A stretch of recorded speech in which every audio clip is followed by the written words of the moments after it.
guys, welcome to the Drunken Ship Podcast, where every week we shoot the shit and talk about random topics.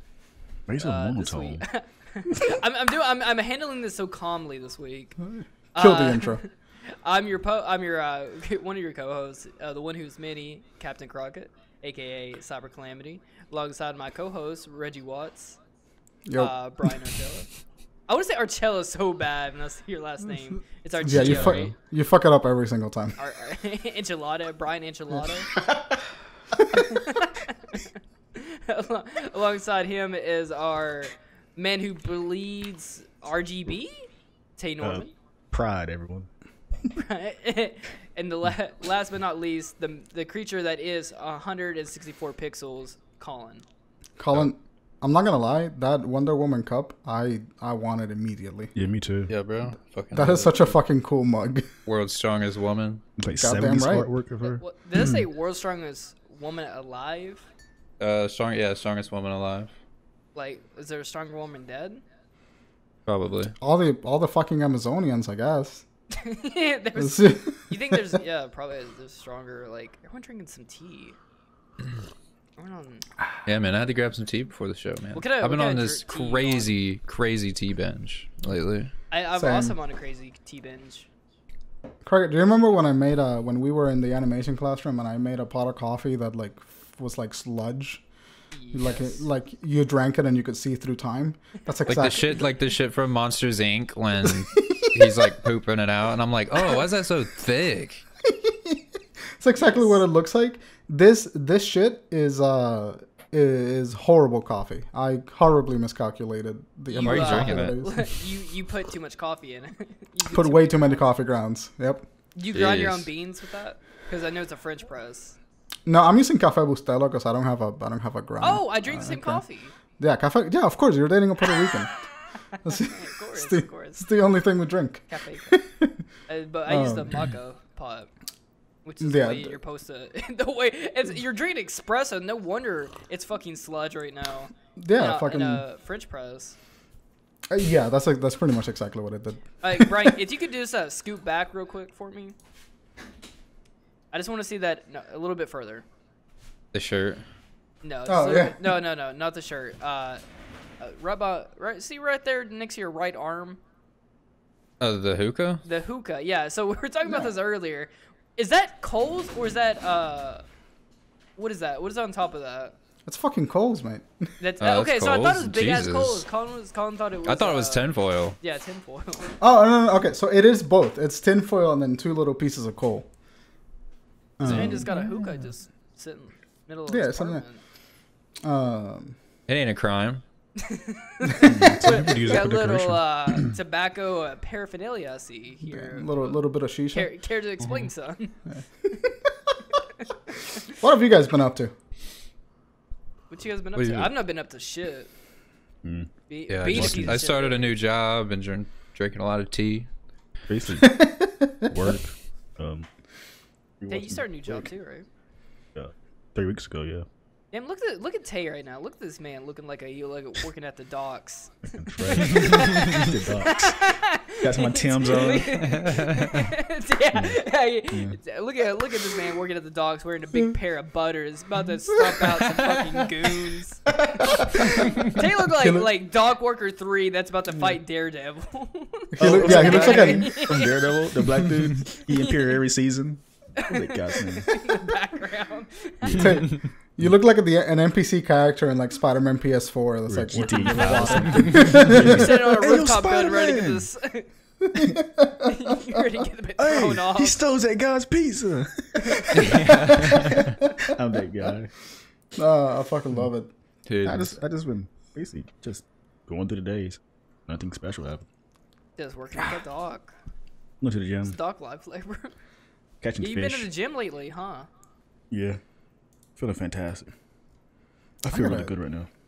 I feel like we had a similar conversation last week too. You dropped a 25-pound on your foot. Yeah. How's that going? I'm finally back in the gym, by the way. Like after virtually fracturing my foot. What time Can did you you walk? go? What time do you go to the gym? I'm expecting to see you sometimes. Like 4 o'clock. You don't go to the same gym that I go to, Yeah. right? Yeah. You do? Yeah, I go around like 6:30ish. Oh, okay, that's why I'm past gone. I leave around like 5:30 or something. Okay. It's Fuck it, I have to meet up with you. Yeah. I have been playing Spider-Man. I've been replaying Spider-Man PS4. I picked up the Game of the Year collection. And like it's interesting to see like Miles Morales definitely fixed a lot of the weird issues that Spider-Man PS4 had. I feel like the camera for the Spider-Man PS4 is like not as smooth as like Miles Morales' camera was.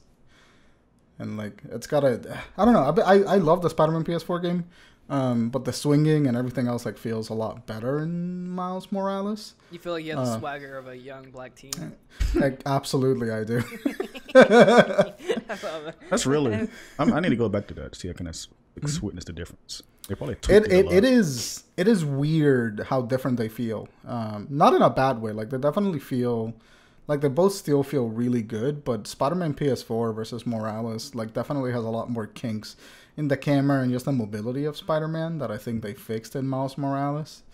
But the story for Spider-Man PS4 is so much better than the Miles Morales one. Oh yeah, by far. Yeah. I'm to this day I'm still convinced that Miles Morales was DLC that expanded out into a full game. Oh, absolutely. It's or not even a full game, but like a $40. Like a $40 like an add-on. Yeah. Which I mean I'm sure that's within the year that it was like 2 years, right? Like Spider-Man launched and then 2018. Yeah, 2018. Yeah, 2 years, yeah, enough to make like a DLC into a full expansion. Which, granted, they did have like DLCs come out, and then that was probably Miles are gonna probably be like the last DLC.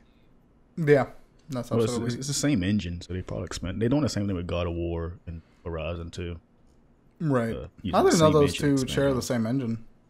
Yeah, I don't want God of War to feel like Miles. I want God of War to be a massive game, not some. Right. 7. Which I think, like, yeah, I mean, God of War probably wouldn't. I mean, they could probably make God of War faster now because it's on the same engine and they could reuse some assets, but. Corey did say it's going to come out faster than the original. I guess you are using the same engine, so. Yeah, because they don't have to do all the extra, like, leg shit. They just have to add, like, new characters and stuff. That's it. Mm-hmm. So I was watching. First of all, I found out that Resident Evil shares an engine with a bunch of other games that I didn't know about. But Resident Evil 8 just got a release date. And that's going to be it looks fun. May 7th, I think it is. Or May 17th. Is that the one with the big lady I keep saying everywhere? Big lady. Yeah, that's a selling point of the game right now. Big lady. I thought it was a werewolf. Isn't there a werewolf in that game? Yeah. Yeah. Like, May 7th. In Transylvania. Is this a remake or a sequel? I don't follow. It's a sequel. It's a direct sequel to Resident Evil 7. Yeah. It 7 is like a reboot, right? No, they're doing 7, like these side story things almost. 7, they take place in the same continuity. They're just being focused on different characters. So 7, which I like. Yeah, same. But 7 was a return to like survival horror. But the reason why they detach it from all the other characters was so that they could tell the story differently and not have to really explain why it's so different. But they're tying it back together with Chris Redfield into like the same Resident Evil timeline that we know, as far as I understand. Yeah, because doesn't he show up supposed to show up in this one or something? Yeah, so Chris Redfield shows up in Resident Evil 7 as a DLC character, and then in Resident Evil 8 he plays like a huge antagonistic role in the story. So I am very excited for Resident Evil 8, and it comes out on May 7th, and there's a playable demo if you've got a PS5.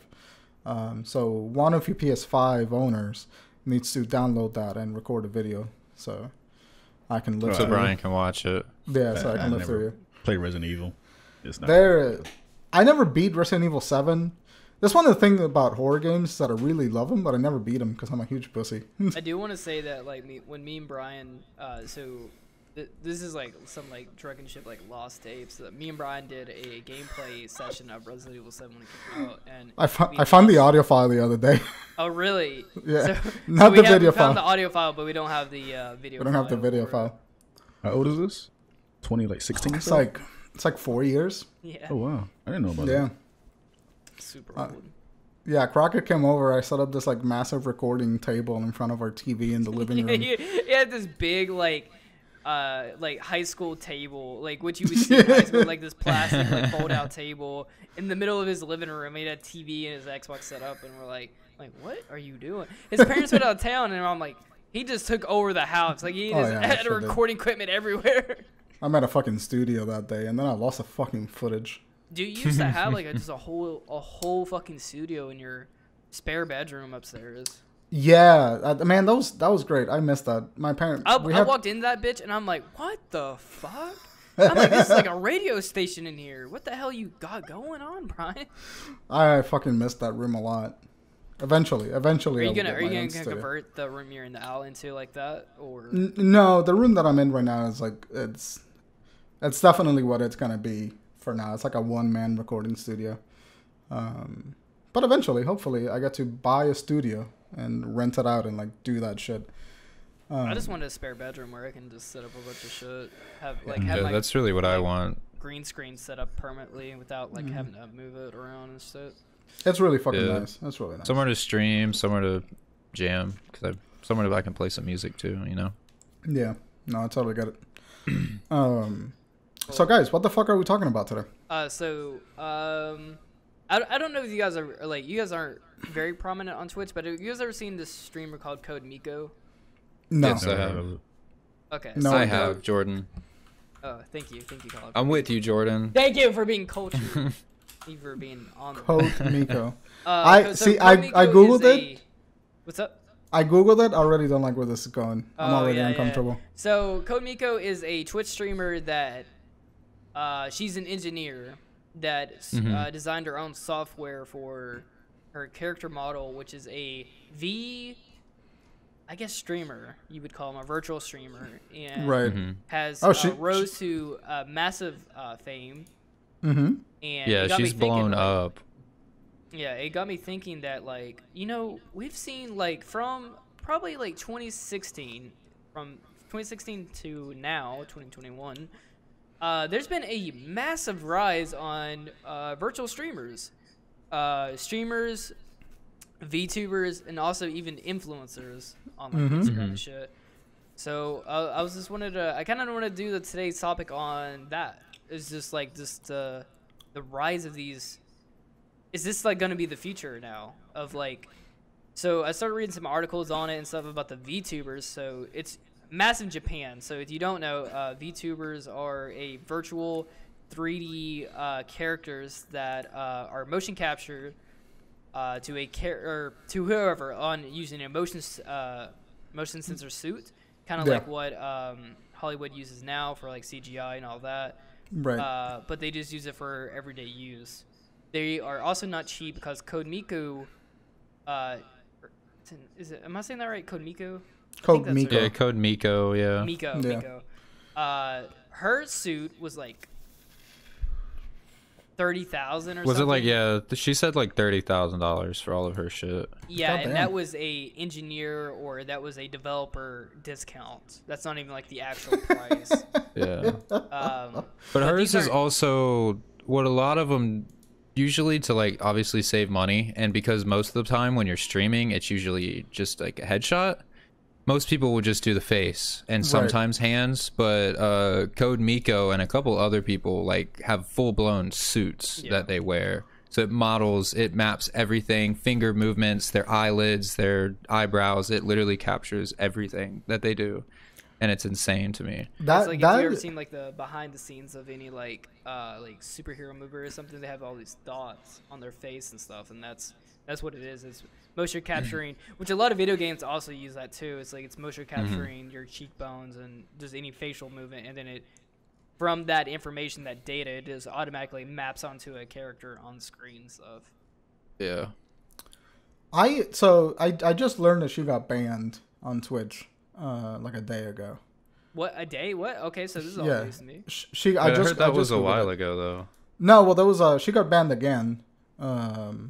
Because I remember she did get banned because apparently she has this thing where if people donate and subscribe and stuff, they can do stuff to the virtual model. So like make her head bigger, make her boobs bigger, make her shrink down, and then I think you can also have text and stuff like go across her chest. Yeah. And I think she got in trouble because like chat was throwing up a lot of penises and dicks and stuff. So I think she got in trouble for that a few weeks ago.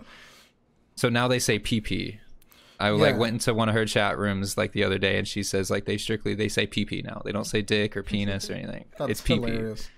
Yeah, she got banned apparently because there's the new rules on Twitch are you can't say simp or insult or any of those words. So there's rumors that the banning comes from like just language restrictions.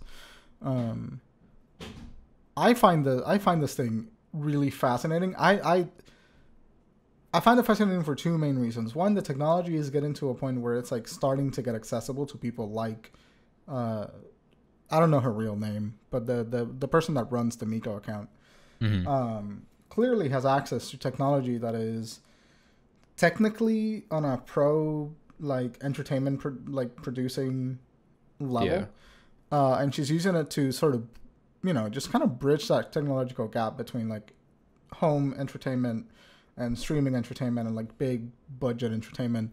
And it just the reason why I find her interesting is because of that. It's because the technology needed to pull off such a thing is so intricate and so involved that she is a trendsetter. And now later on in the years, we're going to see that technology be adopted for the home.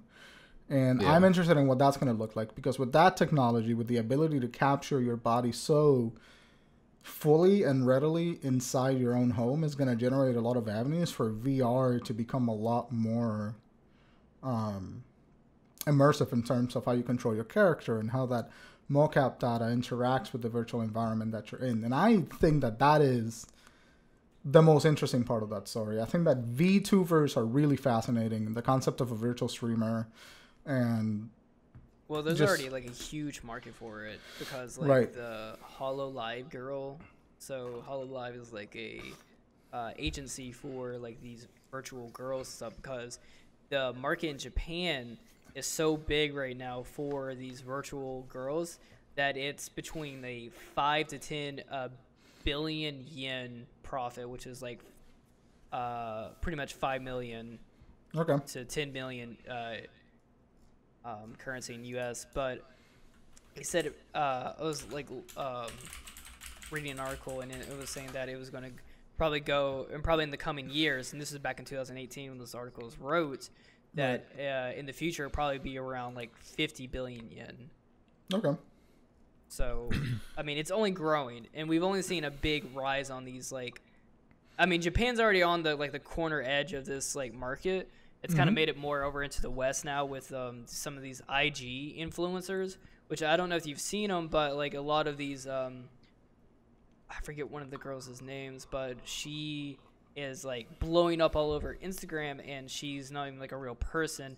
They are just using really high definition rendering to render lighting and do like a billion passes on her, so she looks super realistic. And they're she's like wearing like Gucci or any like super name brand stuff, right? And just pretty much mimicking real influencers, and it's just going out of control. And a lot of people didn't even know she was like even fake until they kind of, there's something a little, I've seen her picture before, and I'm like, at first glance there's something off about it. There's something unnatural about her facial structure, and then you finally dawn on you, they're like, oh, okay, this is a 3D model.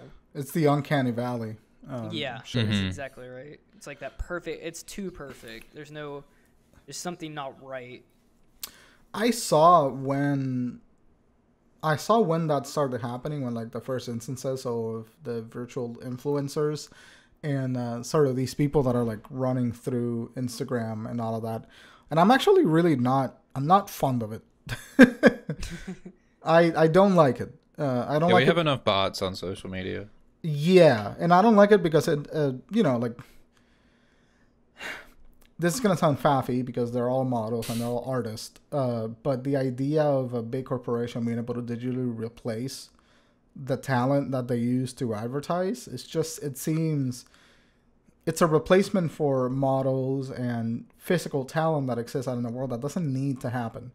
Well, that's also bordering on the, like they did in Rogue One with Governor Tarkin, I believe. The actor has been dead for like 30 years, but they CG'd him into the movie and stuff. Yeah, that like it's crossing on that definitely is crossing on some like moral grounds. That's like a moral ground, yeah, on that. Yeah, especially if the man is dead. It doesn't like isn't there like old commercials where they use like dead presidents or something too? Well, when does your likeness become public domain? It doesn't. Your likeness does not become public domain. Usually a contract. Yeah. Depending. And then sometimes if you're dead, the estate speaks for you. Right. Like James Dean. So apparently James Dean is supposed to be starring in a movie in the next few years, I believe. Right. But he's been dead since, what, the 60s or the 70s? But his estate is okay with it, so they're going to do it. What, are you using AI for his voice? No, I believe so. They're using some actors going to do all the voicing and all the yeah, like movement. Basically the body double for him, yeah, and they'll just paste his face on him, basically. Yeah. Deep fake. And then using CGI. Yeah, pretty much a deep fake, honestly. Like CGI and deep faking. Like, hey, just one question. Why? I don't know. Probably just the pill of it, the draw from like, oh look, we have James Dean into this movie, which probably means bad. So then that means if they're gonna start making all these other biopics, they're just gonna get whatever podunk actor they feel like it, and then paste the person's face on them. Yeah, and not even pay that actor like a huge amount of money. That technology is actually pretty dangerous too. Yeah. Oh, definitely. It's absolutely terrifying if you're talking about like creating fake content and like how do you so easy to politicize that type of technology. Mm-hmm. So that's a little scary. The ethics of sort of like digitally cloning somebody and digitally recreating a person for them to perform in a movie, I find them really dubious because it edges on the inability for that person to consent. Yeah, it's inhumane. Yeah, I think so. Like consent is a huge portion. Sorry, go ahead. And I'll be honest, guys. I love my family, but if I'm dead and they speak for me, I am rising from the ground and slapping them. Like, no, I am dead. Keep my name out of your mouth. You know what dead means? Same. God. Don't bring me up. Don't bring me up. I'm tired. I'm taking a nap. Yeah. Jesus Christ. Yeah, damn. It's fucking awful. But what'd you say, Tay? Nah, just talking. What'd you say? They down there deep faking Luke Cage. Bryan called me Luke Cage years ago. Dude, you look exactly like Mike Coulter if he was a little lighter. Like cool. if you were shinier, you'd be like a Mike Coulter double. The dude is a crazy guy. He looks so shiny. Deep faking Michael B. Jordan or not Anthony Mack. Anthony Captain America. I think the technology is really interesting. I think the technology for VTubing is really interesting. Me personally, I find this is where I feel like an old man because I find the term to be weird and creepy and unnecessary. VTuber? Yeah, I find it to be weird and creepy. Because it's never like there's like two of them that are like wholesome. Like one dude is a dog, and then you have this chick that does like just like a human woman. But the rest of them that I've seen, they're all fucking anime chicks. Like anime chicks, yeah. They're just big titty anime girls, and I find it weird. I don't like it.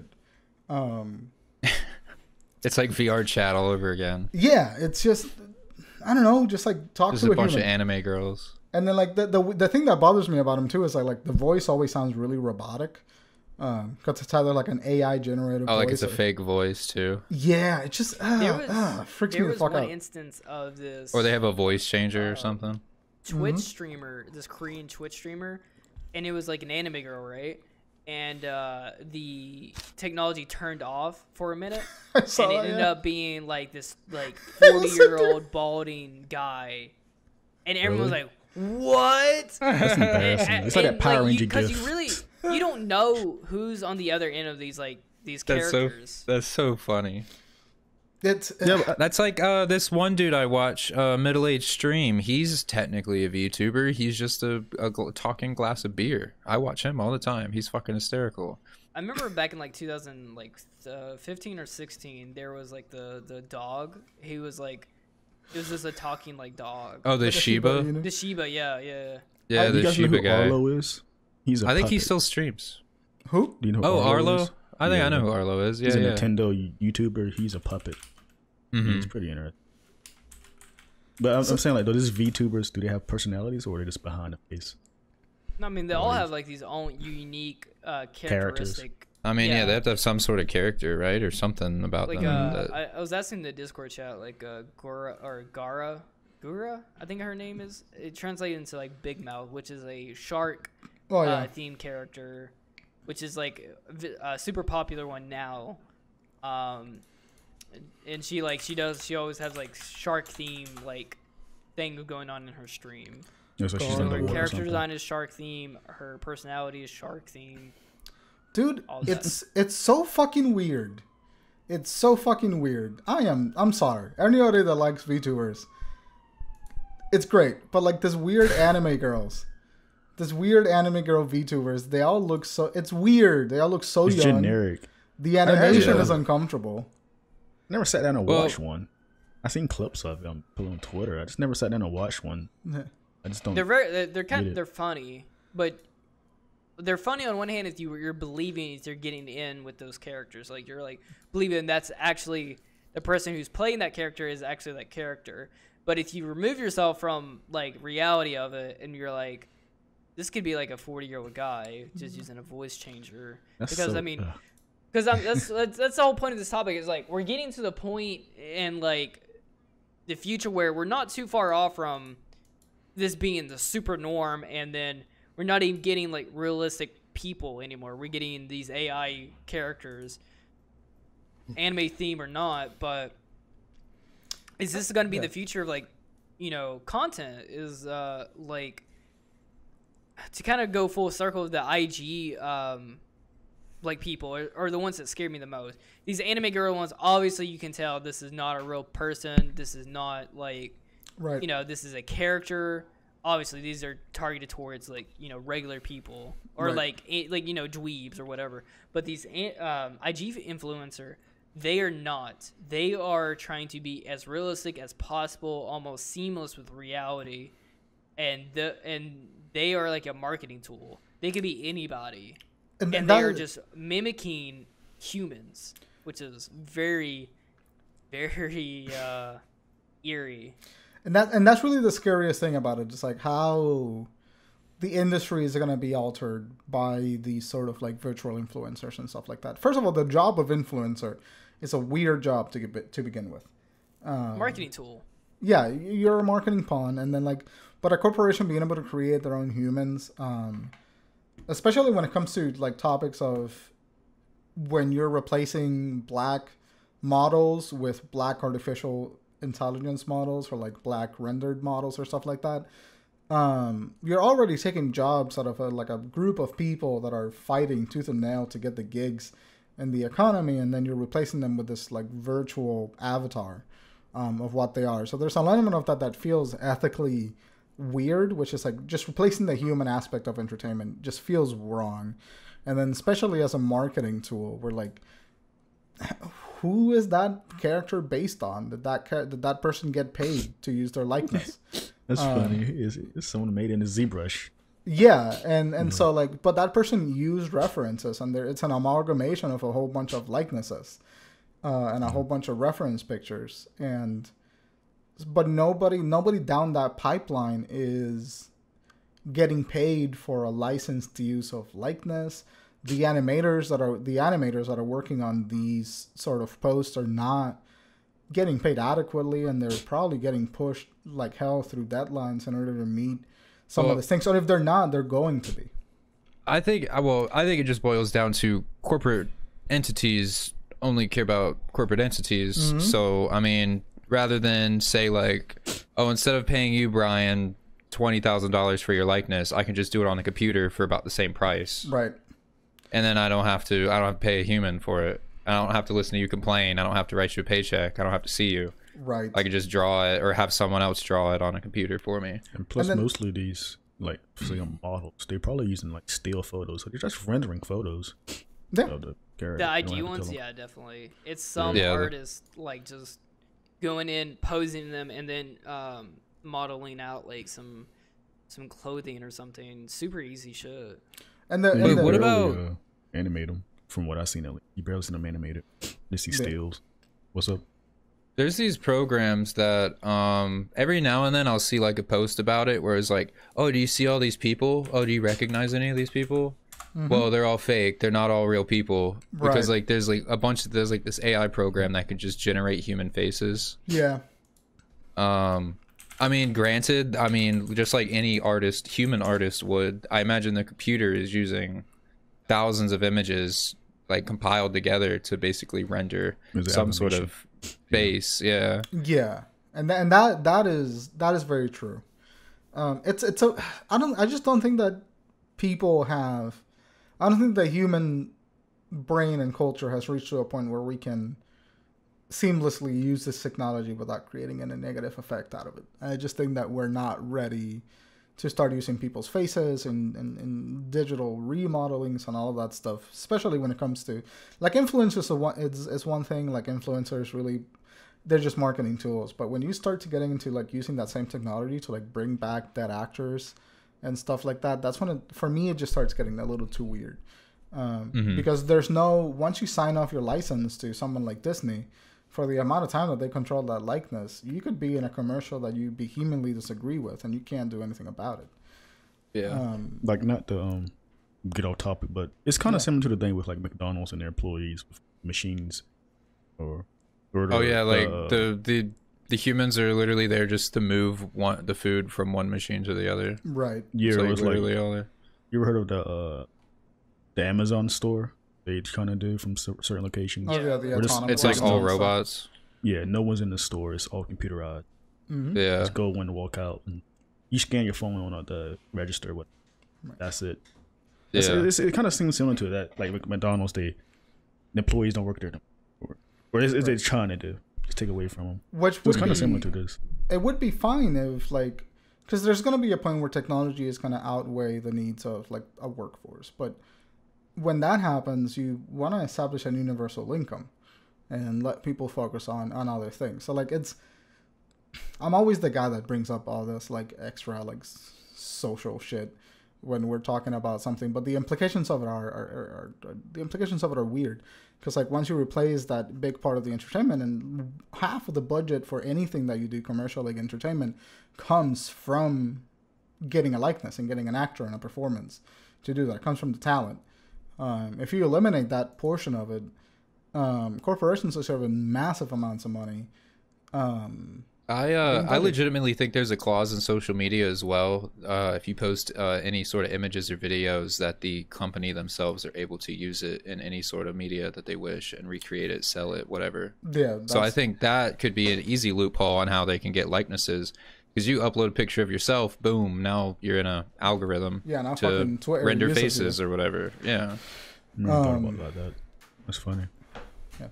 I'm not sure all websites do, but I know that in some TOSs and claims, terms of service and conditions and stuff, usually they're like, anything that you post on here is technically ours now.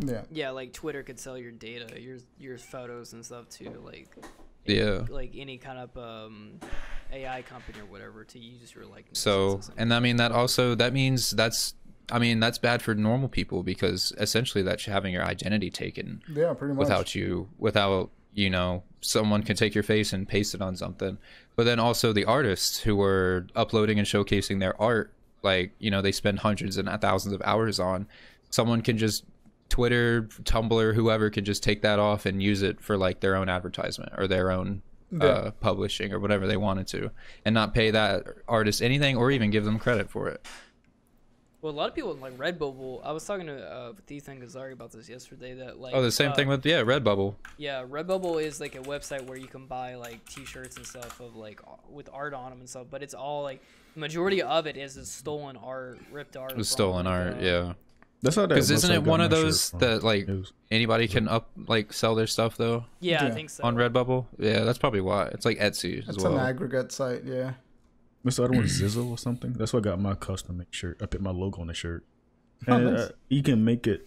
You can just throw anything up there. So I was like wondering, can I make like random shirts with this? And get in trouble. You just probably pay for the material, and then they just do all the. Yeah, that's what I'm paying for is material, not that the art. Yeah, that's actually Tay, a VTuber is actually there on the other side making the shirt for you. Just a weird anime girl, just like Tay looks so confused. He's like, how would that work? Like, he's like, I gotta get back to the dock. I don't think that VTubers are gonna. Yes. What are you talking about? Are you talking about VTubers? What did you say? It said like you trying to design. Never mind. Just Okay. That's my favorite thing about Tay and Crockett is like Crockett will go off on a weird tangent and Tay just be like, "What the fuck are you talking about, what man?" Is he fucking about? It's like, we calm down. He's like, no, Tate, you just put the cheese on the sandwich. It will work out fine. I got a plan. We'll rob this bank. Oh, fuck. Get all the chocolate gold out of it, son. You'll see. Just go back down to the dock. Just get some shipping crate. What the fuck do they do at the dock anyway? What's going on at a warehouse? Just unload shipments. Just unload shit. Depends on They're getting the shipments off a boat. Yeah. Just you pick up heavy stuff from one place and put it in another one. Mm-hmm. That's pretty much it. That's basically what I'm doing right now. Yeah. It's the same reason. You know the guy that you see in every like criminal procedural show that's like in the back of a factory lifting boxes out of a car and putting them in another car. Yeah, just generic worker number 3. Yeah, and they like ask him like, "Hey, sir, did you see somebody?" And he doesn't stop moving boxes, despite the fact that it's like a criminal investigation. That's every one of the jobs that you're doing. Tay. Wait, what'd you say? Oh, yeah, they're still working while they're being questioned. Yeah. Every cop show. Hey, where were you on the night of May 15th? And the guy's like clinking fucking bottles, going like, "I don't know, man. I was right fucking here. I don't know what I don't see nothing. I just know these bottles clink clink." That's what that job is. Hey, all they do is bathe me. I just move the boxes. That's all. Yeah, they're always Italian too. Hey, I'm moving the boxes, huh? Or Italian or Russian. Why is that like always? We're getting way off topic. Hang on, we're getting way off topic. But do you think like dock workers would ever use like AR or something? Crockett. Do you think AR like you guys remember like Google Glasses and shit? That was like an AR. Did those ever actually get released? Yeah, but I don't think they worked. They did, but they sucked. Yeah, I was gonna say. I always thought those were like still in testing. No, technically, they got released. They released a model, but they released along the same time that Google Plus was released. An alpha of it. I need some of them cookie glasses from Nestle Classified. Oh yeah, I know what you're talking about. Yeah, he had the little like antenna thing on his glasses. He had the first Google ARs. Yeah. I used to love that show. He would like hack into the school's like records and shit from his glasses. And he had and he had a printer in his pants, so he could just print stuff out. I wonder what that kid's up to. Has someone made a Cyberpunk 2077 edit of fucking Cookie doing Cookie in there? That's a good video idea. I'm jacked in. I'm jacking in. I am cyber hacking. You just see the red glow. Just fucking net running. Do you guys remember the fucking Sidekick phones where they would? Dude, I used to have one. I fucking loved them. They're my favorite phone. They're my favorite phone of all time. Sidekick. That is the best phone design of all time. That's such a good. It was first like if you had a BlackBerry. Oh, like when everyone had a flip phone. If you had a BlackBerry, you were a top dog, right? If you had a BlackBerry, I thought you were a fucking dick. It's like well, you're a business. You're doing all business. That's what I mean. That's what they're all business. For. You had a keyboard on your phone. You were like business and shit. My friend's mom had a BlackBerry. That's the only one I ever seen in my life. What did she do? My dad worked had at a pharmacy. BlackBerry.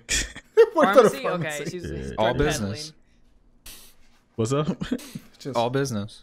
It was a Razor that I thought was the rich people, wealthy people. Well, okay, so then it was the BlackBerry, then the Razor, because that was the BlackBerry. Razor was slick as fuck, baby. Dude, the Razor was my first phone. The Razor was slick. The Sidekick was the best phone I've ever used. Because it went like BlackBerry, Razor, or it may have went Razor, BlackBerry, but... What the fuck are we talking about? I have no idea. How'd it come up? We're so off topic. Jordan keeps jumping topics. I was in AR. We were halfway there, then we started getting on. Stay in the ship, man. Stay in the ship. You know what it was? It was I'm overboard. Help! Help! Throw me a life jacket. Like talking about VTubers transition into like the VR and AR world. I think that VTubers are not the future of entertainment. I think they're weird, and I think they will be weird for a long time. I don't think that like I think it'll just be an extra facet of the industry, not that it'll necessarily take over the industry itself. That's exactly like we're not going to start seeing like virtual or like, I mean, you might start seeing like virtual concerts pop up here and there, virtual like performances and stuff, but I don't think Vocaloids or like I don't think we'll see like VR movies coming out anytime soon or anything like that. Like 3D movies? Yeah. Well, VR films. See the problem with they're that 100%. I swear to God, 100%. I'm calling it now. Yeah. They're from Japan. There's probably 100%. There's probably one in production right now. Yeah, there's 100%. There's gotta be one in production right now. I know it. That's a huge market in Japan. With VR, that is way more possible than it is with like 360 cameras and that kind of shit, because you can hide all of the production elements really easily. So I can see that being a thing like in the future, like VR movies. I think like it 360 degree draws films. out the way from like a script because you're too focusing on that little rat or the main characters. You see what I'm saying? Because you're not really following the story. You're too busy looking around. I don't think that it'll be conducive to it. Yeah, like you said, I don't think it'll be conducive to an. But what if it puts you in the shoes like you're the character, like Hardcore Henry? That was a POV movie. It's a POV. Yeah, that whole movie was in the perspective of the dude, of that one guy. Oh, it's 20 minutes of that movie and it was garbage. The same with Enter the Void. That movie is also a point of view. Yeah, Enter the Void is a fantastic film. But I think that technology, like you're not gonna see VTubers or V-streamer or anything like that be the only facet of like the technology or the only facet of the industry. But what I think will happen is that VR and AR are going to get a significant increase in value and immersion. Like if you can adapt the same technology that lady uses for Miko into creating an affordable suit that you put on, and then you can control the VR environment with that data, that is life-changing for the industry. That is going to revitalize not revitalize, but that's going to introduce a whole new segment of immersion for the industry. That's really interesting. Yeah, we're really right now I wouldn't say we're in the future, but we're definitely in this like gradual state of like we're starting to see the base of stuff pop up. If like in technology wise, like how like 2000 was like a big like tech boom, like you saw, we're in probably like the 1800s right now. We're in that gradual rise, but I say in like 50 years, we're definitely going to see this huge like change. I mean, we're starting to see it now, but like in 50 years, it'll probably be super accessible and really easy to. Yeah, I would say less than that, honestly. Yes. I mean, and the technology is already fairly accessible. I mean, a VR headset right now is maybe $200-300 right for the headset, and then most stuff like VR, you don't need to buy a whole console for the most part with it. You can plug it into your computer. Most of them you can use with PlayStation or Xbox or whatever. Phone. And then if you wanted to be a VTuber, that technology is right there. There's a program on Steam called FaceRig. Yeah. It might not be horribly accurate. It uses your face cam or your webcam, but I mean, it's still fairly impressive for a $30 program or something. And you can upload your own stuff. And then, I mean, if you wanted to go cheaper with it, you could be a PNG tuber, which is just basically an animated picture. That's all that is. Isaac wants to do that. That shit's... Yeah, I would love to do that. I would love to do that. I just don't have I would just need a persona if I were to become one. Did someone say persona? You'll never see it coming. Hang on, I don't hear those soundboard. We can't hear it, Crockett. Yeah, when you tried the video, I didn't hear it on the last time. Oh, you know what? It doesn't pop up on my... Oh, because I'm using a podcast version, so it probably... I was using my stream version, it popped up. Fucking back to what Bryan said, I don't think it's going to take over at all. It's going to be like, it's going to be accessible than ever. But we're still going to have like people doing normal things. Yeah.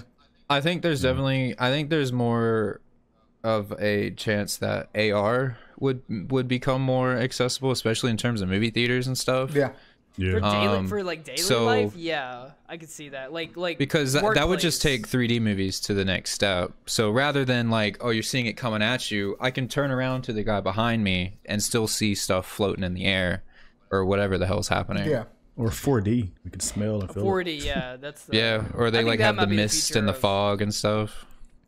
The AR thing is actually really interesting because Microsoft, after Google Glass failed, Microsoft released a concept called HoloLens, and they were actually pretty into development. And I actually got to check on that because I would love some Microsoft HoloLens. Last time I seen it do something with that was with Minecraft, but that's the last time I saw it. It was at E3. Yeah, the Minecraft Earth thing or something. Yeah, they were playing Minecraft on the table. Where they're doing it on their phone and stuff, and they could. Do you guys? So people don't really do it anymore, but like you guys ever watch the videos on YouTube where if you watch it on your phone, you can do the 3D surrounding thing. Yeah. Let me tell you my first experience using that. I didn't know that I clicked on one of those videos. I never knew anything about that. So when I fucking clicked on this video, and I'm sitting there holding my phone, watching the video, and I kind of adjust myself and saw my screen do this. I was like, what? And I remember this like, it was like yesterday. I was like, I thought I was in the Matrix, and my walls were about to fucking shatter or something. I'm like, did I just break the fucking code? And then I do this. I pull up and then move over. I'm like, and at this point, I'm stunned. I don't know what's happening. I'm like, what is this? Like, how am I doing this? I love it. Completely freaked me out. And it took me like at least an hour to adjust to like what was happening. I'm like, I don't know what I just did. And then I looked it up, and then I'm like, oh, it's some brand new bullshit. There's a twerk video of 360. So essentially, it's just a camera that takes a 3D. It takes a 3D video, and then you can use it with the phone. Fun fact. Isn't it bizarre? Is it a coding in a video? The codec that makes it do that? No. So essentially, it's a camera mounted on a ball, and it's got cameras pretty much at every like relatively central angle of the circle. Like at 180 degrees, 90 degrees, 45. It's got cameras all over interlaced. And then all of those cameras are grabbing a specific angle, and then the codec or the software that is reading those videos stitches them together. So you need like a specific. The codec is not the thing that renders it out that way. But you need a very specific like set of instructions for the software to take all of those video clips and put them together in like a 3D 60. So certain phones won't let you do it. Yeah, because I tried to download a video like that before, and it's just stretched. Yeah. Some don't. Yeah, nothing happened. Fun fact: Microsoft HoloLens is actually you can buy it for $3,500. Why didn't I push it enough? I just seen it. That's the last time I seen it, like at least 5 years ago. Yeah, I'm gonna drop those are like more for like the. Whatever the Google thing. Architecture? No, like you remember the cardboard thing you could put over your eyes and then you could clip your phone into it? That's what it's for. Google really. Cardboard. Is that really the name of it? It's so lame. What Nintendo's thing. What Nintendo do? That's pretty much what exactly what Nintendo do. But yeah, it's like that like phone VR shit. Which I thought that was going to be the future, but that died out pretty quickly. That was more like a fad than anything. Yeah. That was my first VR experience. I actually very much am with Colin on that. That VR will not be the mainstream use of like this technology. I think that AR is going to be that use, and then VR will be used for gaming primarily. Yeah, I can see that. But I can see like very much like AR is like workplace, and then VR is like entertainment wise. Yeah. But but like movie theater experiences, yeah, definitely.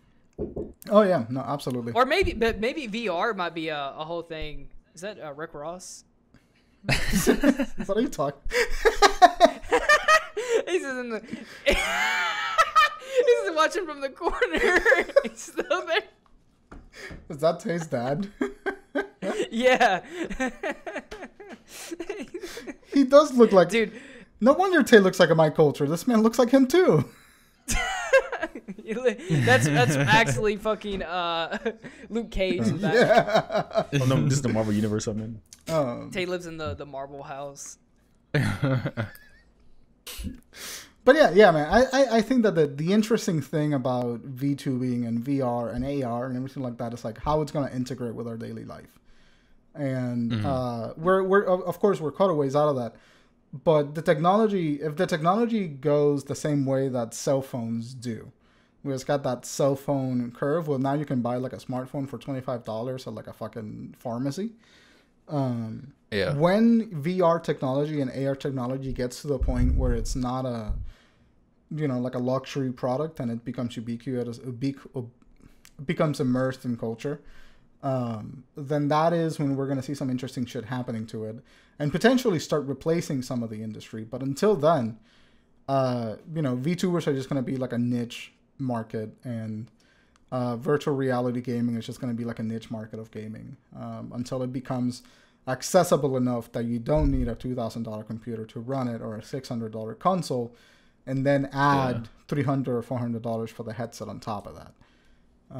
When technology gets to the point where you can buy a headset, fully functioning, fully capable, portable headset for less than $200, then that's going to be when like the real change is going to happen, because that's when the developers start developing for it. That's where people that see the possibility to make a huge amount of money on it start making product. Third-party people start supporting it, and that's really when the shift starts to happen. Right now, the technology is not accessible enough to justify spending $6 million on a project if you're not gonna see that money back. You don't. It's not really like you don't really move into the future until it's like accessible. Right. Like you don't really see a shift in culture until it is all. Everyone can be all on board of the ship. Right. And I'm really interested in it. And while I do find anime VTubers weird, and that shark girl makes me uncomfortable. I think it's just you, man, because I think she's adorable. It makes me. You're weird. I'm sorry. It could be a 40-year-old man. 40-year-old man. It's adorable. The reason why I think it's weird is because I know that somewhere out there, somebody is monking it to that little shark girl, and it makes me uncomfortable. That's nasty. I know, and it makes me uncomfortable. That's why I don't like it. There's someone probably beating their meat. Something they're being to you right now, Bryan. Sure. Is this like a feminine shark or something? Yeah, it's like an anthropomorphic feminine shark. Like a the shark with titties? Pretty much. No, it's like a lowly shark. What's this character called? Yeah, let me find it. Gura. Oh, Tay's got to look it up. Tay's going to add it to the Spank Bank. That's a website. Spank Bank is a hilarious start. Down to Yodo. Spank Bank. What's that character called? Here, it's... I think Gura? Like Gura? It's in main deck, I think. And then there's Kono. I mean, how do you know all these people? Well, you've not seen them for the last, like, they've been popping up for everywhere. Dude, and my circles are all, like, pretty normal. I see a lot of memes with them. I mean, that's where, it's like, a lot of meme culture revolves around them. She's a girl. I'm thinking like she's an actual shark, like CG shark or something. That's what I thought, too, at first, man. It's a shark-themed character. But they have, like, the dog. They have, like, a lot of these. Like, they have, like, but she's, like, this HoloLive stuff is like so expansive that they have Japanese ones, which is where they started from, and then they have English ones now because it's so popular here in the West. She has fan art and everything. Huge market, yeah. It's a massive market, bro. Like I was saying earlier, it is a 5 to 10 billion, or well, not a billion yen, but $5 billion to $10 million market for them. Her name is Gargura. Yeah, it's interesting to me. It's such a cool little niche, and I want to see it grow because I want to see what like how people apply it. But let's stay away from like lowly anime girls. Can we do that? Can we just? Well, there's like a variety of like different characters, but they keep coming out with them. That's what's insane. It's like it's almost oversaturated at this point. There's so many of them. Are you modeling these, or is the companies producing these? HoloLive is like an agency, so they're like, I guess, making them. They have like, I guess, a group of artists that are making these characters, and then they have like a talent agency probably grabbing these entertainers to live stream them. Right. Like I'm saying, is there two like Gar, or is there like multiple Gar girls? I can be her. I mean, or something? I have no idea. I don't think so. I think it's one person probably, just one personality, just to be consistent with it. But I mean, in theory, it could be anybody at any point in time, and maybe there has been, but I think the viewers and fans could tell if there was something off about the character, about their, the way their dialect and stuff. So this stuff kind of, they call it HoloLive. Mm-hmm. It started last year. Yeah. But like, I mean, like, what was the girl with the pink bow on her head? No No idea. Kaizuma AI. Who's the one that says nigga? Who was that one? That's I don't know that one's name, but yeah, that's that one. That's one like was some of my first exposure to him. Yeah, same. Was like around meme culture. That's how I found out about Hololive Girls. Is all the memes circulating around them. They're just they're mainly pop culture, and I'm kind of curious to see if this is gonna burn out, or is this going to be like mainstream entertainment for in the coming years. Because it seems like it's only growing. I mean, definitely in Japan, it's a massive market. I don't see it becoming like incredibly mainstream in here in the West. I think Japan's it's more likely to be super mainstream in Japan, like it already is. But I don't think in the West it's gonna be. Anime style, yes, but like the virtual like model thing, it's already here in the U.S. and it's already doing gangbusters. I don't know, man. That little. What's her name? I was trying to think of her name earlier. I find it weird. I find the need to attach yourself to like the sort of digital persona really weird. Or like attach entertainment to like a digital persona. I feel like an old man when I say it because all I feel is like, oh, you're shutting down something new. But it's like, just. I think it's. I think it's no different than an actor putting on a character. Mm-hmm. Except it's something. Except the VTubers got a wall, like got a fake screen in front of them. Yeah, it's something like, what are you hiding? Is what I'm getting from it. Like, what are you? Maybe they don't want to be on his camera. That's my thing. Like, it seems sketchy to me.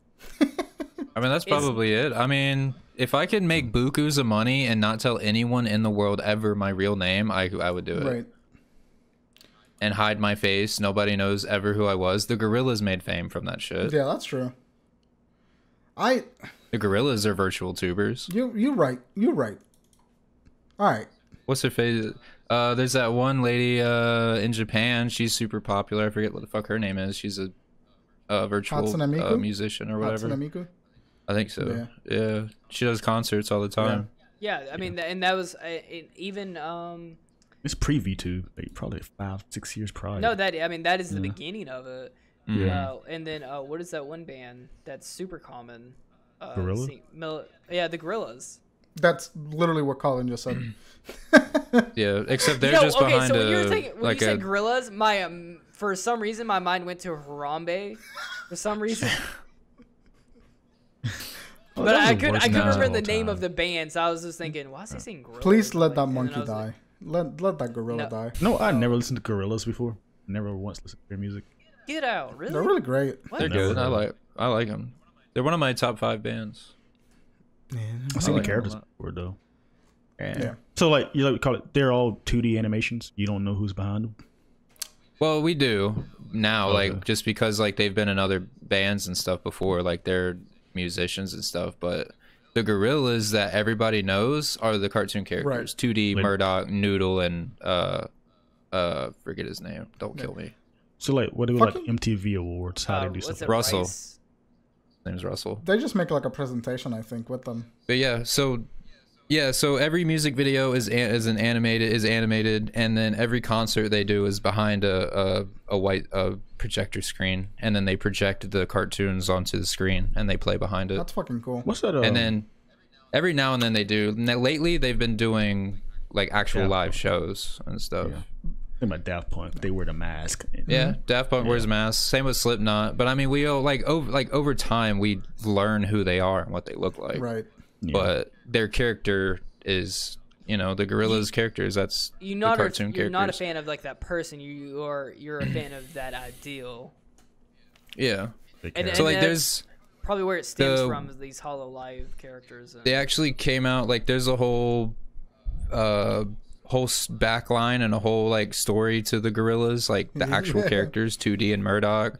They came out with a book, which is actually really good and really funny about like their made up history essentially for these cartoon characters. So they go all out. At least Gorillas did. Colin, you might be changing my mind about this shit. And then the featured artists play themselves. You might be changing my mind about this shit. Dude, that's what Gorillas is what introduced me, I guess, to that like you know, like that's what, like when I first saw a Gorillaz cartoon, I was like, oh cool, they have like a cartoon for a music video. Then I saw the next Gorillaz, it was also a cartoon. Then I saw the next one and it was also a cartoon. And then eventually I asked my mom, I was like, who are the Gorillaz? Are they just these cartoons? Are they fake made up people? And she was like, no, they're people, they just sit behind the cartoons, they don't like to show their face. And I was like, okay. Slipknot did the same thing for years. That's true. They didn't take off their masks until what's his face died, I think. Then they took off their masks. Yeah, I vaguely remember that. They had a person die. Just one of their band members. I forget who. Yeah, one of their band members had died, and then they changed their whole like get up. They stopped wearing the masks and stuff.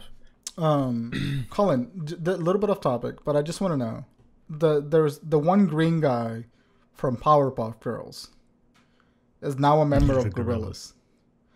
Is that true? I've seen some. Oh, you're talking about the Gang Green Gang? Yeah. There, I swear to God, I didn't watch Gorillaz for like two or 5 years, and then I came back, and then the first thing I see from them is that this. Oh, Murdoch, the bassist. Yeah, he looks exactly like the Gang Green Gang, bro. It's so funny. I thought that it was literally the Gang Green guy. Yeah, I thought the same thing when I was a kid. It's fucking great. I was like, no, it's not. Just like a British haircut. Yeah, he's just got green skin and the black hair. Like the British guy from the Teen Titans, like I think it's like one of the first episodes where it's like he's like just his whole stick is like being British and villain, or villain and British.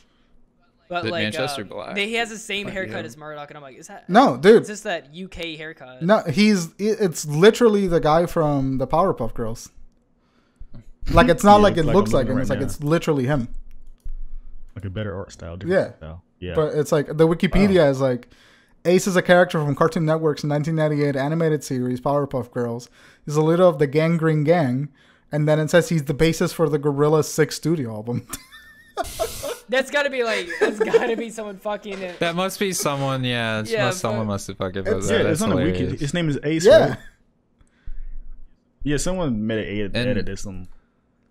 Yeah, because in the Gorillaz, his name is Murdoch. He was chosen as Murdoch's replacement, apparently, because he had his. Really? That's fucking hysterical. Wait. I think they actually did address. It's literally Ace. Yeah. Ace is literally the bassist. I feel like this was like years ago. Can someone in the comments tell us if this was like officially changed? Because I feel like I heard about this like years back. This happened like 7 months ago when they released their 6th album. Yeah, I remember seeing this on Twitter too. Yeah. Because there was a time when Noodle wasn't in the band technically. That is so interesting. They have certain characters leave. I love that we live in a world where, where you can do shit like that, and like just replace characters. Like the media is so intertwined with each other. Like. Oh, so do you guys know that song, song 2 by Blur, the Woohoo song? No. It was like one of the like where one hit wonders, but that's the main. Those two guys are the dudes behind Gorillaz. Interesting. And I didn't know that for the longest time. That's fucking cool. They came from you're talking about the song going like it's like woohoo. Yeah. Oh shit, that's so. When I feel heavy metal. Yeah, that's them. Woo-hoo. Yeah. That's Gorillaz. Gorillaz. That's Gorillaz. No yeah. Fucking it's shit. those two guys. It's just those two guys, and the Gorillaz. The reason they take the persona of the Gorillaz is because the Gorillaz is a place where all these artists can come together and experiment without basically having their name attached to it, just in case it fails. But they can get away with it because that's the Gorillaz sound. That's what the Gorillaz sound like. They sound weird. That's true. So the main lineup are those two guys, but the lineup is constantly changing. E40, I think he shows up in like 3 songs. They even have Snoop Dogg showing up now. They got a bunch of other ones like Little Dragon, a bunch of other like smaller indie artists as well that show up. They animate those people too, or like a character for them. Or usually no. What is their most popular song? It's not Melancholy Heal. It's what is the other one that everyone knows? What'd you say? What is the most popular song in the Gorillaz? Clint Eastwood, Feel Good Inc. Feel Good Inc. like E40's on that. That makes a lot of sense because of how many like features they have. Constant features. Even in that music video specifically, E40 shows up as himself. He's not a cartoon. He shows up on the TV screen as E40. Right. And then typically if they have a woman who is featured, typically it's Noodle, who is the female guitarist, is typically the voice. Is that? I might actually listen to later. That's really fucking cool. About that. I've seen the videos, the characters before. I just never. Oh, I'll make you a playlist, Tay. Oh yeah. Toonami used to play like Melancholy Hill and all their stuff. Like Melancholy Hill was a big one too. That was like that was a big emo song back in the day. Yeah. I may have heard it was the music video like that drew you in because it had like this really nice music video. Yeah, they had like the floating island with the lighthouse on it. It looked fucking, or the windmill. It looked fucking awesome. Yeah, I fucking love that shit. So wait, it's probably stupid, but do the characters sing or just 2D? Yeah, they do. 2D is the main singer. He's the dude with the blue hair. Murdoch is the bassist. I don't think he sings. Noodle sings sometimes, and the drummer Russell doesn't sing, but the ghost, because he's possessed by a ghost, the ghost that possesses him is the rapper, and it's Del the Funky Homo Sapien. I have no idea what you talking about. I fucking love art. So like they're like, for the cartoon characters, their story is that I think Russell and one of his buddies got into a shooting, and one of his buddies died, and his buddy's ghost possesses him now. Yeah. So if you watch the Clint Eastwood music video, when he's drumming, you'll see his eyes go white and his hat starts spinning, and then Del the Funky Homo Sapien comes out of him and starts rapping. There's a huge storyline that connects all the music videos. I love it. Fucking fascinating. Yeah, have you guys ever seen the MTV Cribs of their like house and stuff? No. Yeah, it's all animated. This shit's so funny. I love it, dude. Do we know who the animation studio is behind their stuff? Because it's got to be one studio, right? I believe so. Madhouse. I'm not sure it is. I do believe the original character designs was not the lead singer, but the other guy. I believe he's the one that designed the characters. Interesting. Man. But yeah, I don't know who the studio is or if anybody does their animations, because sometimes they'll do 2D animation and sometimes they do 3D. They do 3D? I just know for 2D. I didn't know they did 3D. Yeah, there's some songs they'll have 3D in there too. Do we have anything else to talk about with the like VR and AR stuff? Like any closing ideas on that? I do want to bring up the first VR that I ever had. My first VR experience. Power Rangers. Get the fuck out of my head right now. Yes. No way. I had this thing. So, pink. Like pinkish thing. My first, Tay knows exactly what I'm talking about. My first VR experience was back in like 2002 or something. It was a Power Rangers VR set. And the way this worked was like you put on the goggles. It had like a actual like a Power Rangers helmet you wore? It wasn't like a helmet. It would look like an actual VR helmet that or VR goggles you would wear now. But the thing. So imagine this is a side profile. It was like this thick. So it'd be like this thick on your face, right? And it was like a bunch of like mirrors and like it was a camera, and then it had wrists, like these things that you would put on your hands, right? So you could punch, and then it had like a power pack you would like have to strap on your like on your back of your pants and shit. Crockett, check out the captain's quarters chat. And what would happen, it was like these really blurry images. It was 2D. Yeah, it was 2D. These 2D images would pop up, and what you're supposed to do is you're supposed to punch forward, and it would react to it, and it would kill like your opponent and stuff. And that was the first VR experience I had. I thought it was the coolest shit when I was a kid. That's so funny. I never thought about that, but that is my first quote-unquote VR experience as well. I can't remember, was it like Time Force? Because I remember playing as a Girl Ranger. I think it was Time Force, yeah. I think it's Dino Thunder. No, I know it wasn't Dino Thunder. It was Dino Thunder, Dino Thunder is the one that went around when... This is like 2000, 2001-ish. Oh, I must be looking at something else. It had to, I think, probably between 2002 and 2003. That is fascinating. Yeah, you're like the only person I know what that was. I think we talked about this years ago. We did, yeah. I had the exact same thing. Yeah, that's so funny. But what was some of your guys' first VR experiences? My first VR experience was Disney World. I went to Disney World when I was like maybe like 11 or 12. And there was a place called Arcade Quest or Quest Arcade. And it was like, you know, like top of the line fucking like entertainment. And you would sit on this like bike thing. And then you would put this helmet that looked like, I mean, it looked like you were wearing like the alien's head. It was like this big and like this like square. I mean, it was disgusting. And then you put it on and then you became the monkey from Aladdin. And then you rode on a flying carpet. Wow. Yeah, that was my first VR experience. I was racing other monkeys and carpets. And I remember in that moment, like thinking like that was incredible because like you put it on and you were totally immersed. Like it had headphones and it had everything that like VR, like home VR has now, but it was just like on a big scale and it cost a huge amount of money. But it was really cool, and like the graphics were like kind of wireframing with like very basic 3D models. That was the first time that I ever experienced VR. But then the first time that I like knew that VR would be a lot of fun was when I played Beat Saber at a friend's house. Like, Beat Saber. That was when I was like, oh, this shit's nice. Yeah. How about you, Colin? I've never had a VR experience. Oh fuck. No, I've messed around a lot with AR. My AR experience was Disney World. I think it was Animal Kingdom or something else. Was it Stitch? I know there's Stitch. I remember it being Bugs Life. And it was 3D. It might have been 4D, but it was 3D, so they would slingshot like acorns at the audience and stuff. And then there was this one point where they like released a bunch of butterflies. And if you looked around the room, the whole room was literally like filled with like these super bright, vivid, like sparkly pink butterflies. It might not have been completely AR. I believe it was probably some holograms and stuff. But I remember we had to wear glasses in order to like view everything. But I just remember it completely blew me away, just like because I kept doing like taking off my glasses and putting them back on.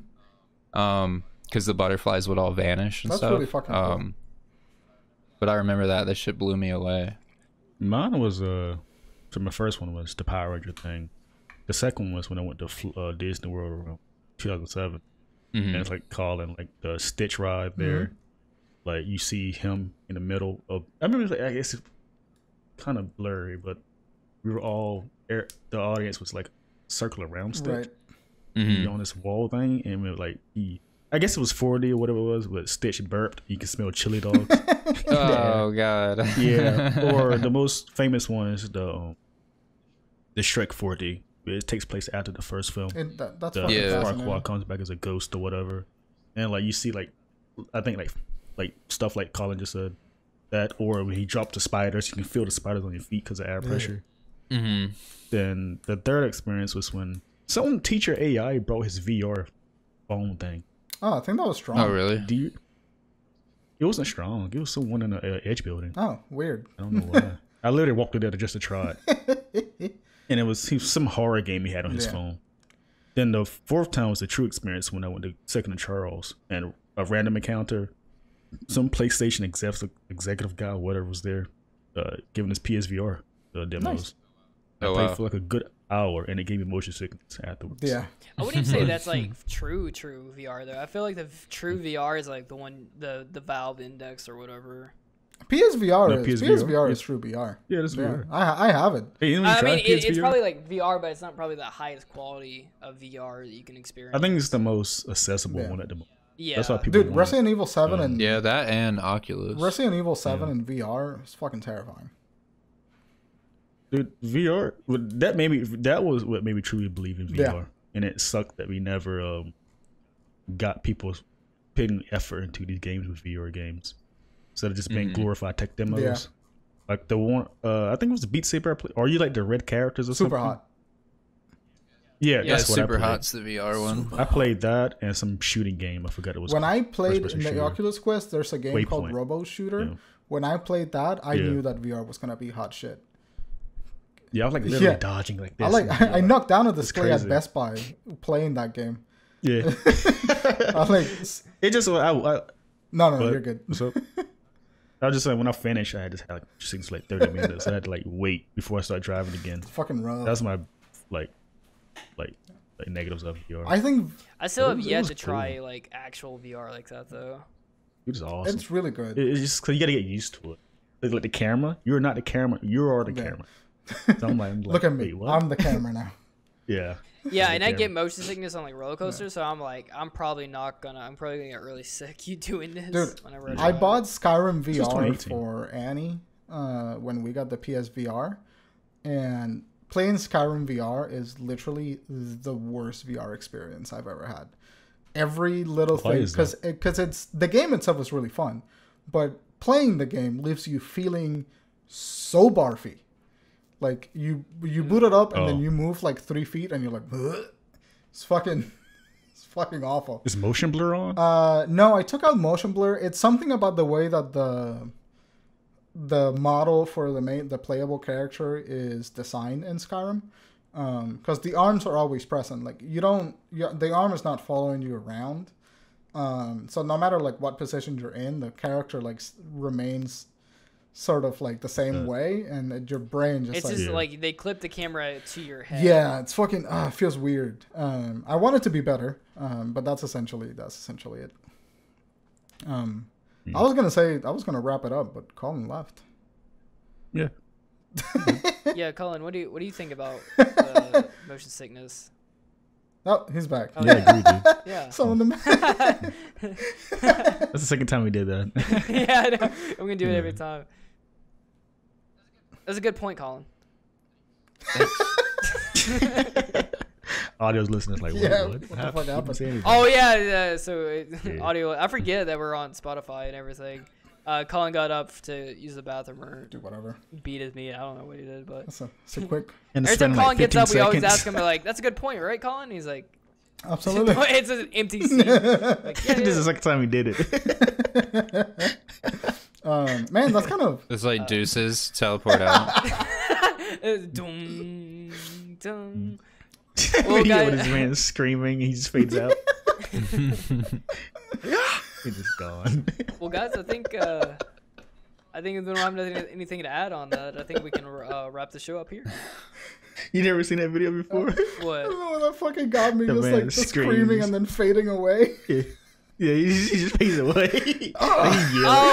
Yeah. He's like, and he just like fades out. Yeah. Have you seen the one too where the dude, the fat kid is like, I'm eating spaghetti, and he like vanishes. I love the one that God dances like this. He just poof like he just teleports like Nightcrawler, and it's like smoke just comes out of where. People are stupid. Dude. Have you seen that? What's the one Vine? It's that one famous guy, King Bach, I believe, and then it's him with the giant spoon in the fridge. And he turns and looks at his friend, and when the camera pans, there's no one there, and when it pans back, he's gone, and it's just like like they both vanish. I love the giant spoon memes because then I love the one where it's like where they have like a full on like 6-paragraph essay about like, Batch, please don't use that giant spoon. You know my mother's been in the hospital with me. It's like, I was actually going to use this comically large spoon to eat your ice cream, but since I know that your mother is sick and your father has abandoned you for the last 6 years. Jesus Christ. Fucking it. Wait, before we end the show. What'd you say, Tay? We got to explain something here. Why are waffle makers so small? Dude, that fucking destroyed me. Brian, when you, because really, it looks. Are they really small or is our hands really big? I looked at my video. My hand looks huge. Hey, when you edit this show, please put that video of your fucking waffle maker, because like it looks like such a normal sized waffle maker, and then you just see this fucking like monster hand like grab it. Just I know this Jordan did it. It had me rolling. It's like why do we both have these tiny ass waffle makers? They're only like they're a steal though. They're only like $5. That shit Things fucking are awesome, broke me that day. It works. Let's end the show. I'm hungry. Fine. Yeah. All right. So let's get plugs out the way.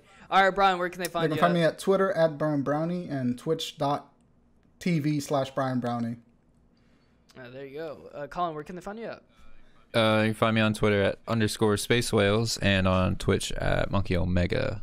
What's your Pokemon tag? My Pokemon tag is Great Uncle Honk. Dude, I fucking love that name. What's with these Pokemon Tay, where can they find you at? Tay _ Tay Infinite. Wait. _ Tay Infinite. I'm about to say Tay Norman for some reason. _ Tay Infinite. And what lot on the dock can they find you at? Shut the fuck up. Oh, Doc. I'm not used to these jokes. Doc number 3 over here. Hey guys, if you want to find me anywhere, you can find me at twitch.cybercalamity, and on Twitter you can find me at cyber_calamity. Guys, thank you so much for getting to the end of the show. We do appreciate it. We upload this show every Friday at 12 o'clock Eastern time. We also are on Spotify, Apple, Stitcher, pretty much anywhere you can get a podcast. We're on Messaging Birds. We're on Club Penguin. Anywhere. Yeah, we're on Message in a Bottle. Actually, damn, we should make that'd be a good one. But guys, thank you so much for coming down to the show. We do appreciate it. We'll see you guys next week for another hot take episode on dock workers and sexual abuse. Tay, cut that out. What?